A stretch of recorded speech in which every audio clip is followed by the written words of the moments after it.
In today's episode, we'll explore what is known in Poland as the Tri-Cities, Gdańsk, Gdynia, and Sopot.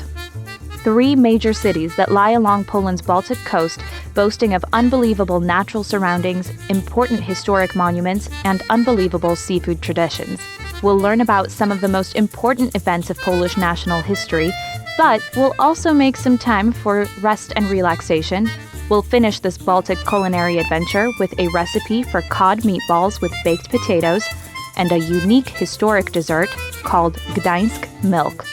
The Tri-Cities are one of Poland's favorite vacation destinations, and I'm excited to share it with you today. Funding for this program is provided by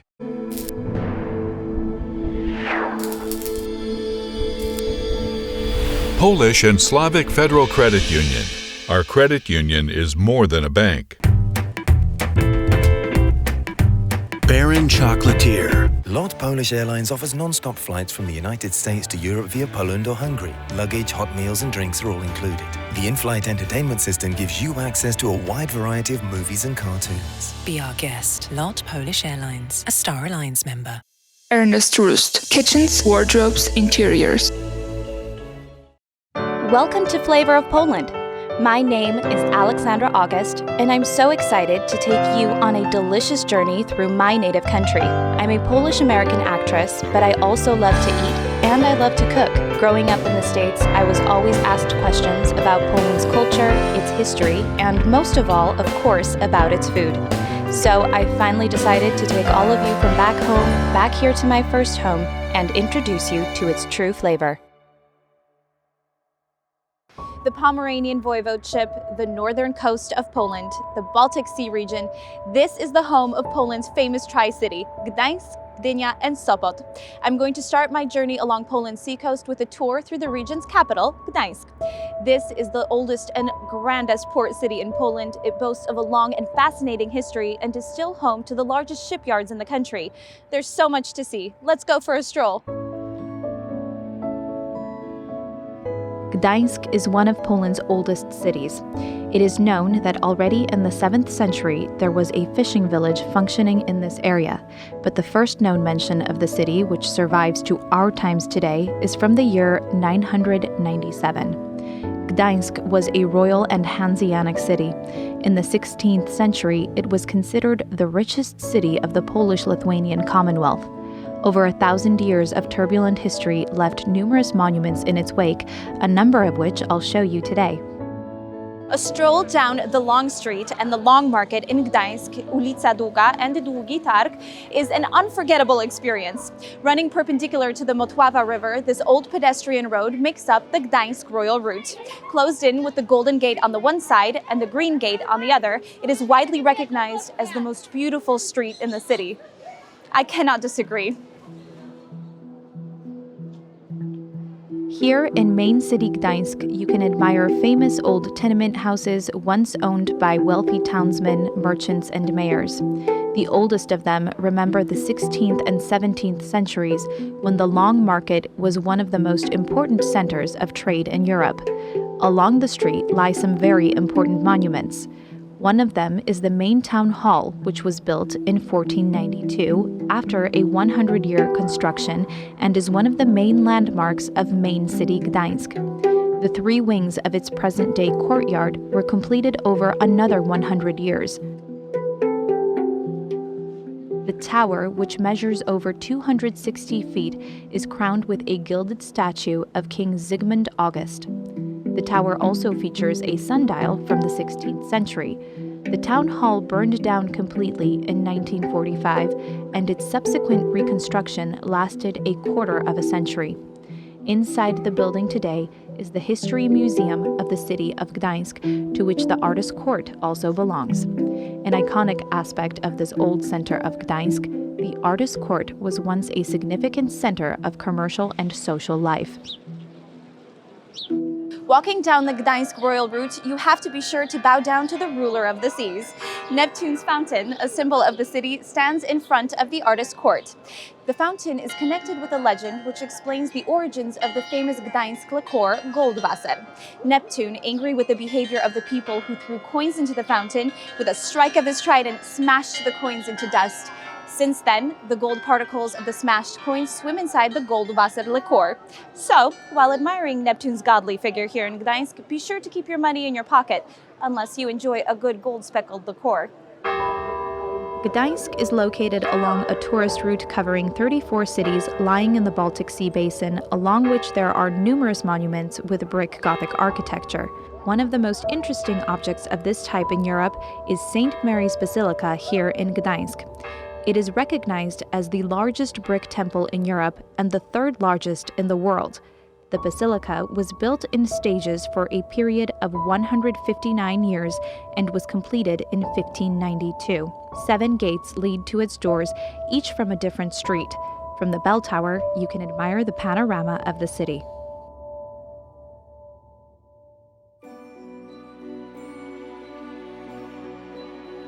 Continuing on along the streets of the Old Town neighborhood, we reach the Gdańsk shipyards and the monument of the fallen shipyard workers.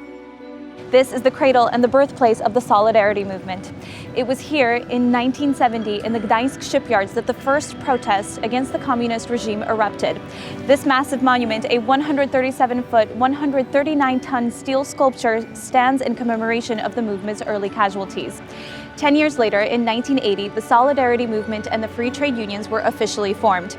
The Polish Labor Union was the first trade union in a Warsaw Pact country that was not controlled by a communist party. One of the Solidarity's demands was the right to erect this memorial in remembrance of the early casualties. Today, I received a very special invitation to the Polish Chefs Association, led by renowned chefs Mr. Krzysztof Szulborski and Mr. Andrzej Ławniczak. They have promised to share a very unique dish with me, an amber soup. Yes, amber as in the stone.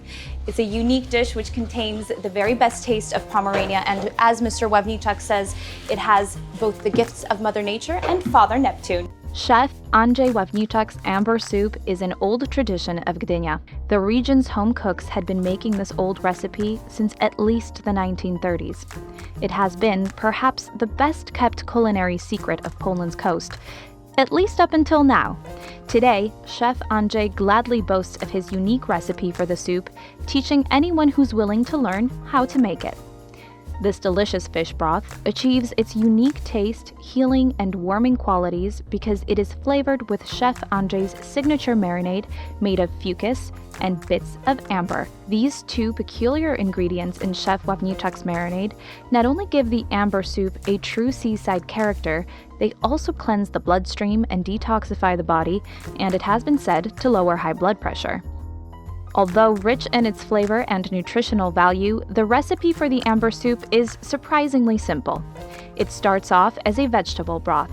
Then, the finest cut of Baltic salmon and cod are added.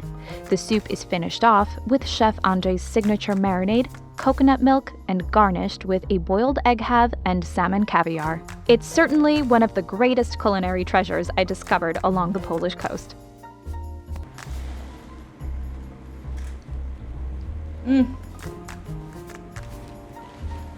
Unbelievable. This soup really has every single gift of the Baltic in it. It's exquisite. I think this is something you can only have here. I give you Gdynia, a city of the sea and dreams, where the singing of seagulls is heard at every step. A modern metropolitan area and a key member of the Polish Tri-Cities group. Believe it or not, at the beginning of the 20th century, this was still just a fishing village. Gdynia received city rights less than 100 years ago in 1926. Since then, the city has become one of the most interesting examples of well-thought-out urban planning. Isn't she lovely? Dar Pomorza is a beautiful 3-mast tall ship that sailed the world's oceans with the students of Gdynia's Maritime University through 1980. She's also Poland's pride. Today, a floating division of the National Maritime Museum, she enjoyed a more than half-century career, crossing over 500,000 nautical miles and completing 105 voyages across the world's oceans with a Polish flag hoisted from her mast. Dar Pomorza was the first Polish vessel to circle the Earth and sail around Cape Horn, one of the world's most challenging courses. Today, she invites visitors to step aboard to admire her beauty and her history.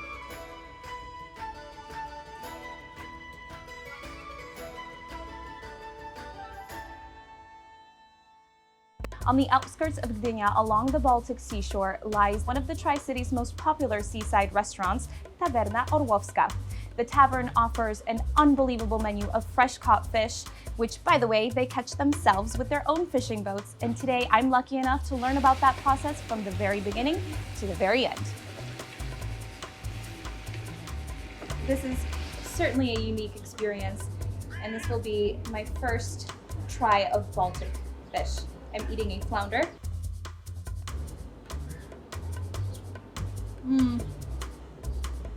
So delicate, it just comes apart in your mouth.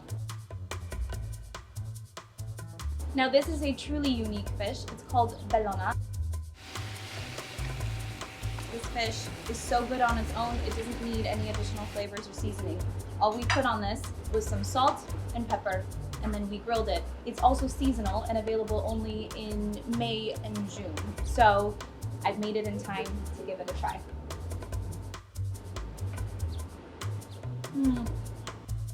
And it's absolutely sensational. In Poland, almost everyone knows someone who's emigrated from the country. Prior to the development of air travel technology, the journey of Poland's immigrants most often began at the Polish coast. The Emigration Museum here in Gdynia honors the path and the story of those who've made the brave journey away from home to start a new life in a different part of the world. The history of departures from Poland is one that is hundreds of years old. Here at the site of today's museum at No. 1 Polska Street in Gdynia is where a part of that long history began. The museum was developed at the site of an old marine station through which hundreds of thousands of people would set off from all that was familiar in search of freedom, change, and a better life. The building, originally constructed in 1933, was at the time considered one of the most modern emigration buildings in the world. Today, visitors to the museum can witness the path and experience of millions of Poles who left home. The modern and elaborate exhibits walk visitors through every time period of Polish immigration, retelling the historic circumstances that prompted so many departures in tangible detail. Today, there are more than 20 million people of Polish descent around the world. Touring through the museum, I couldn't help but feel the gravity of the fact that my family members and I are among them. The museum at No. 1 Polska Street in Gdynia beautifully honors an important part of Polish history, a history to which I and many of its visitors today are closely connected. As promised, I give you the third Tri-City, Sopot. Sopot, I feel, is best experienced from its main tourist attraction, a half-kilometer-long wooden pier, which happens to be the longest pier on the Baltic Sea. It's certainly an attraction not to be missed on any tour along Poland's northern coast.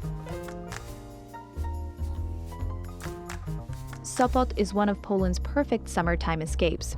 Its sandy beaches, its iconic pier filled with great restaurants, cafes, shops, attractions, and live performances, as well as its numerous health spas and surrounding parks, offer plenty of opportunity for both fun and relaxation. It's no surprise that Sopot has become one of Poland's most popular tourist resort destinations, and I certainly think that it's the perfect place to finish a visit to Poland's seaside Tri-Cities. David, I heard that Sopot was home to a lovely hippodrome, and I love horses, so I had to come and see it. And then when I got here, I also noticed your restaurant, Secretariat. Can you tell me a little bit about what you do here? A lot of restaurants in the Sopot have seafoods or the fish or something like that because... It's the taste of the region. Yes. What an amazing soup. Tell me again what it's called? Spicy coconut soup with the Polish codfish from the Baltic Sea. I love it. What is this beautiful dish before us? Halibut fillet with the risotto with the mushrooms from the Polish forest. So I've got a little bit of the Polish Sea And the Polish forest on my plate. Yes, yes, this is a lot of local products it's on this Is dish. this the best fish on your menu? I think it is. Wow, amazing. I've been touring Poland's northern coast and I have to say it's incredible. You've got the seaside, but you also have parks and forests and amazing local food. Oh, thank you. Horses and Polish seafood. These are definitely two of my favorite things.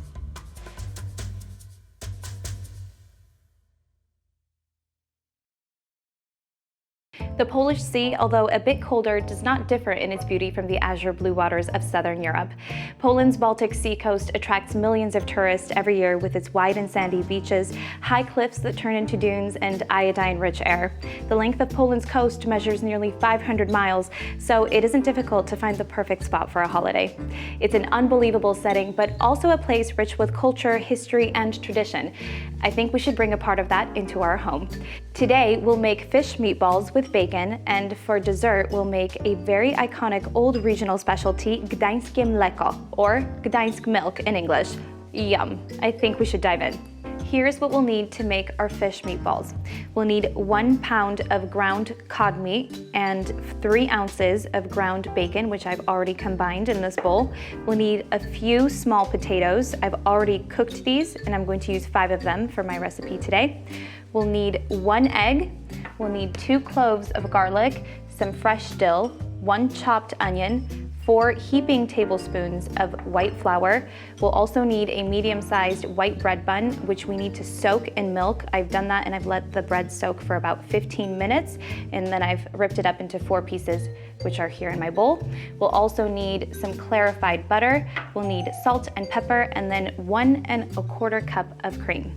Let's begin. We're going to begin by filling our pot with water so that it can start to heat while we work on everything else. We'll add 2 teaspoons of salt for taste. Next, we're going to prepare our onion. We're gonna need to saute it. We'll pour our clarified butter over into the pan. We'll let it heat up a little. Great, looks like we're ready to throw in our onion.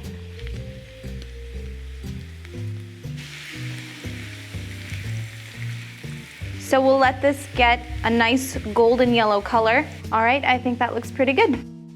And we'll take our sauteed onion and throw that in over the fish and bacon. We'll give this a mix. Now we're going to add in our egg. Mix that in as well. That looks good. And now we'll add in our milk-soaked bread buns. Squeeze out the excess milk here. Okay, and we'll throw that in. Now, these soaked bread buns will make our meatballs nice and soft and delicate. Okay, perfect. Just wash my hands real quick, and we'll continue to mix. And now before we finish, we'll add salt and pepper to taste. Okay. That looks good. And then a few final stirs here. So now we're going to form our meatballs and toss them in a bit of flour before we throw them into the pot to boil. We're gonna take our flour and throw it on top of our plate. Okay, great. And then as a final step here before we begin to form our meatballs, we can put our hand in and break apart the bread to make sure that everything is nicely combined in here. Okay, so we're just going to take a small handful of the meat and then we're going to roll it between our hands to form a ball. And then we'll toss it into our flour, roll it around in here, and then set it aside. So we'll make a few of these. So this portion should give you just a little over 20 meatballs. I think I have about 23 here. And then we're going to throw them in about 7 to 8 at a time. So we'll know our meatballs are ready when they rise to the top. The amount of time it takes for them to cook through kind of depends on their size, so you have to keep an eye on this. Just be observant.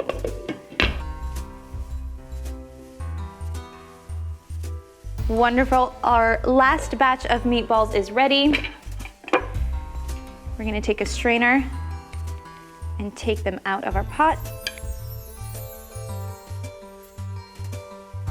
Wow, these turned out great. All right, now as you can see, I haven't washed my frying pan from when I sauteed my onions. We want to have that flavor that's left on the pan. So I'm gonna take 5 potatoes. I'm gonna throw them on here.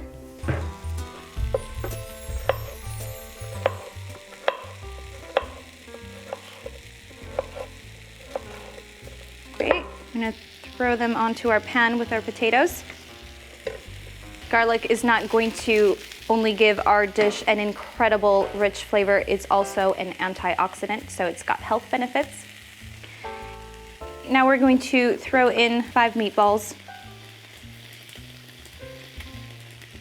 And then we're going to pour in half our portion of cream over all of this. So as this heats, I'm going to take my dill and chop it up as well.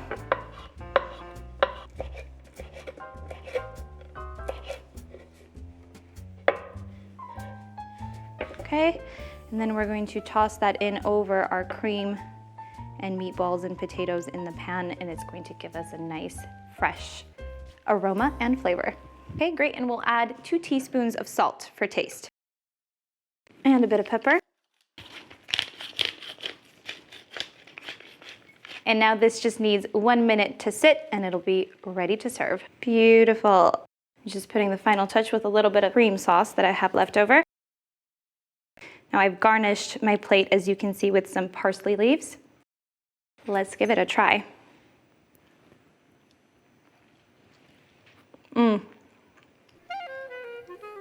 Really great. These meatballs are nice and soft. I've tried a lot of dishes in the Pomeranian voivodeship today, and I have to say, these are the cherry on top. But if we're going to have a fish, we need to have some white wine, right? Nice and crisp. But this is not the end. We've got a dessert to make. Our Gdańsk milk awaits. So if you remember, the dessert that I thought we'd try today is Gdańskie mleko, or Gdańsk milk in English. The dessert has a very long history in the city. It was originally served in the 18th century, and it was enjoyed by the city's upper classes who liked to eat well, and they liked to combine unique flavors and ingredients.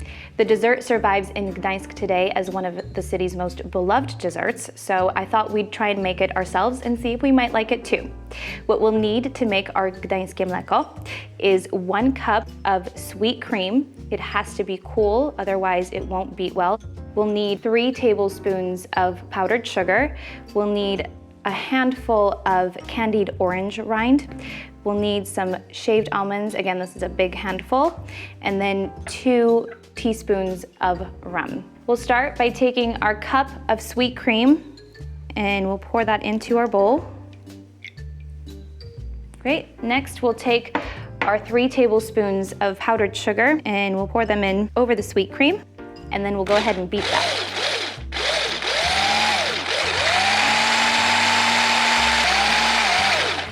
Okay, great. So when it's done, your Gdańsk milk should look like whipped cream. That's why your sweet cream that you add in the beginning needs to be very cold, otherwise it won't achieve this thick consistency. And now we're going to have to take this and put it in the fridge for an hour to cool. So while our dessert is cooling, we'll use this time to prepare our almonds. We'll throw them in onto a frying pan and we're going to roast them a bit. And once they're done, we'll toss them back over into our bowl. We want to make sure that they're also chilled before we use them as a garnish for our dessert. Our dessert is cooled, so we'll finish it off by adding in our rum and then stir it. You can see why this dessert is unique because we've got sweet cream, we've got powdered sugar, and we've added in rum, which is, I think, a pretty exotic ingredient to add to this dessert. Great, I think our rum is thoroughly blended in. So as a final step, we'll toss in our almonds. We'll save just a few for a garnish at the end.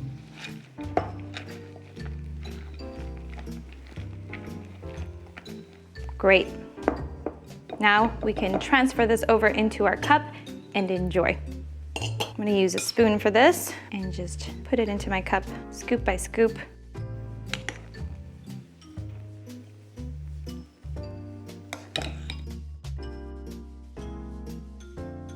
Okay, beautiful.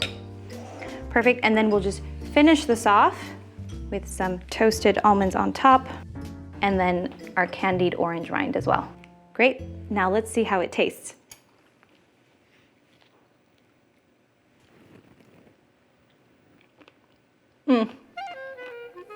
Unbelievable. That's how this tastes. The candied orange rind, the almonds, the sweet cream, the addition of the rum. It's a really nice blend of some pretty unique flavors. I'm not surprised that the high classes enjoyed this.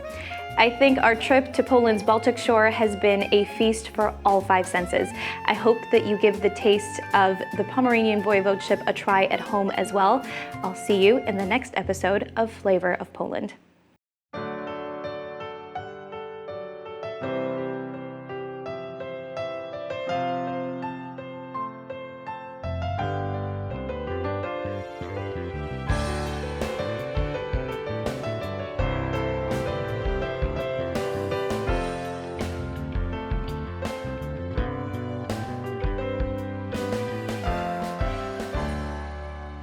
Funding for this program is provided by